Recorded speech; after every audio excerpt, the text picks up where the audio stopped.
this is Matt from Tin Mountain, and we are hot on the hunt for the Gruffalo.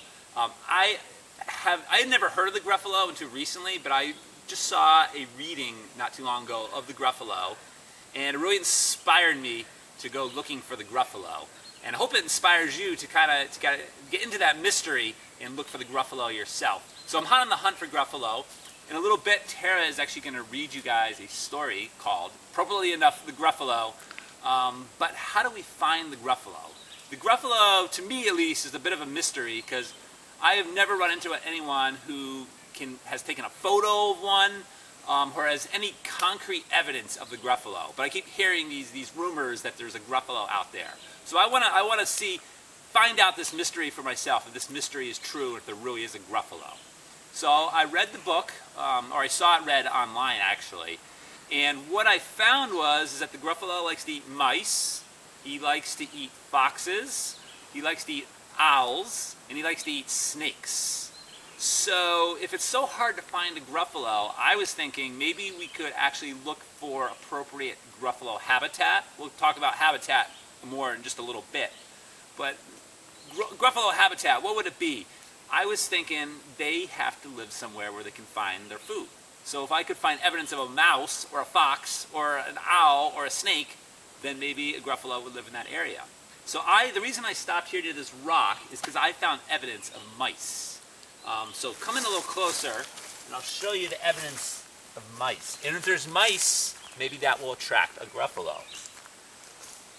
Now this is just a good old-fashioned acorn, but if you look at the acorn, it's kind of split open. Can you put it in the... There it is, it's in the sun. Yeah, I hope you can see it a little bit better now back at home. Can you put it back in the sun? I'm going to actually put it right at... Tell me when you can... There it is. There we go. So you can see it a little bit better now. And what they do is mice, you're going to look at me for just a second here, they kind of do this. They're rodents. They get those big buck teeth, and they open it up, and they make a little hole, and then they make that hole bigger, and they actually get the meat out of the nut. Just like if you ever have peanuts, you got to crack that outer shell. They sort of open it, they don't have hands, so they kind of bite through it, and then they get the nice, delicious acorn meat in the middle there. So this is evidence that mice have been hanging around here. I don't know if we have any other evidence here. Maybe this one. No, this one's got a little hole too. That could be, it didn't look like it did much damage, so maybe it didn't find this one. But I am going to conclude that there are mice around here, based on some what we call browsing evidence that the mice have been nibbling. They're vegetarians, or what we really call, in ecology, we call them herbivores. They eat plants only. So there's evidence of the plant-eating mice around. Now my friend here, the fox, this of course is not a live fox. This is a beautiful fur from a fox. We have two types, gray, and this one is our red fox. And they have thick fur that keeps them warm in the winter, and they do not want to be eaten by a Gruffalo.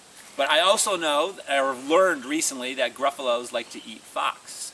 So, what kind of evidence of fox would we find? I do know that they're not herbivores. They don't eat plants. They are actually carnivores. Carnivores means they eat animals. And I might expect to find the carcass, but if they eat something really small like a mouse, they would eat the whole thing. But I can also look for another type of animal evidence, scat. Do you know what scat is? Maybe you've walked by it before. I'm sure you'll recognize it if you see it. So we're going to walk down the trail here.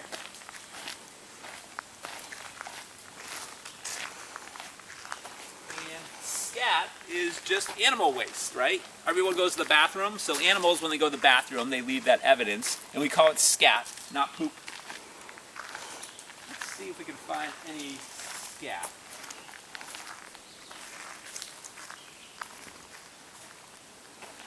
Well, I don't find fox scat, but I found a different type of scat.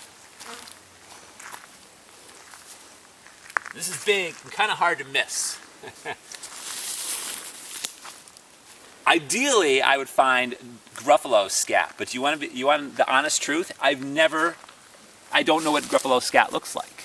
This is all a mystery to me, and probably is to you as well. And this scat right here is actually delicious. No, I'm just kidding. Just kidding. This is actually, looks real. It's not, it's actually made out of rubber, but it's bear scat. And that's what, a bear mostly eats plant matter. They also eat insects. Occasionally they will hunt something. but they're mostly eating plant matter and insects. So bear scat is a big old clump. And I know that Gruffalos don't eat black bear, so this doesn't really tell me too much, but this is the kind of thing we want to look for. If we can find fox scat, that would tell us that foxes are around. I do know though that, I see something over here. What did you see? Let's see what we got here. I'm going to put our box down in just a moment because I see something kind of exciting over here. You see this evergreen tree right here? I do know offhand that owls love during the daytime to hang out, or what we say roost, in evergreen trees like this hemlock, because it gives them lots of shade, but more importantly it camouflages them so they can't be bothered while they're resting up during the day, and at night they'll come out and hunt. But the Gruffalo, apparently, so I've been told, likes to eat owls. I don't know how it eats them, but perhaps it may sneak up a tree and grab them while they're roosting. But here's my evidence that there is actually an owl in this tree. Look at this. Come up here. Have you ever found one of these? At Tin Mountain, we actually use these with kids as a learning tool. This comes from an owl, and it's kind of like scat, but it comes out its mouth. So like food comes in one end and it comes out the same end kind of deal. We call this an owl pellet. And it's basically fur, hair, depending on the animal. Some animals have fur and some have hair. And it also has little bits of bone. So whatever it can't digest, so it digests all the soft parts, the meat and the brain and all the soft tissue, all the fur and the bone that it doesn't like, it coughs back up. That's called an owl pellet. And so that's some evidence of an owl right in our area. I'm going to continue to look for, I really want to find some fox scat though. So we've got evidence of owls, evidence of mice. Do you think this is good Gruffalo habitat if it's got two of the animals it might eat? We know that they're carnivores because they eat animals.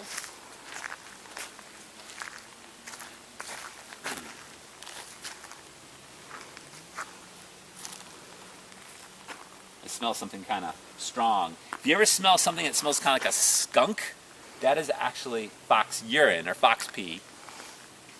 And sometimes they'll leave their scat near where their urine is, and it smells kind of skunky. Oh, yeah, and sure enough, look, check this out. Don't touch this at home, because you never know, it might have bacteria or something, but this scat right here is from a fox. And it's got little bits of fur in it, and it's also got, sometimes it will have berries in it, but it's usually little fur and bones, almost like the owl pellet, except it comes out the right end. And once again, just for honesty, this one is also, this is not so much, this is just a rubber replica, but this is what it would look like if we actually found some fox scat. And, oh, here we go. Some more scat right here.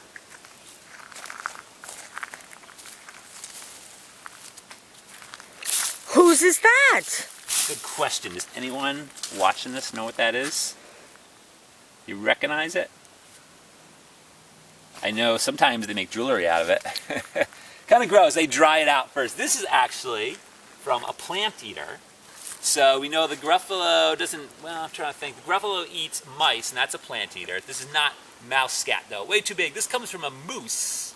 And again, this is our rubber scat that we have at Tin Mountain. But this comes from a moose. And do Gruffalo eat moose? I think they're too big. I would think they're a little bit too big, too. The Gruffalo tends to eat every part of them. And I'm thinking, I know that moose eat mostly like needles, like balsam needles and buds and things like that. I think that makes them taste kind of funny to a Gruffalo. Gruffalo seems to have a preference for fox that eat mice and mice. So maybe there's something to do with mice. And owls also eat mice. So it seems like either mice or animals that eat mice attract Gruffalos. So I'm going to say no to this, but we did find fox scat. We found an owl pellet, which I put in my pocket here. There you go. We have an owl pellet right here. Again, just in case, if you ever want to find one of these. So it might take you a long time, and I can't guarantee you'll go out in your backyard and find one of these. But if you spend a lot of time in the woods and you look under evergreen trees, once in a while you might actually find an owl pellet. And even if you don't find a Gruffalo, that's kind of enough of a mystery in itself, because I've only found like 2 of these in my whole life. So they're common, but you just have to look for them. So that is an owl pellet.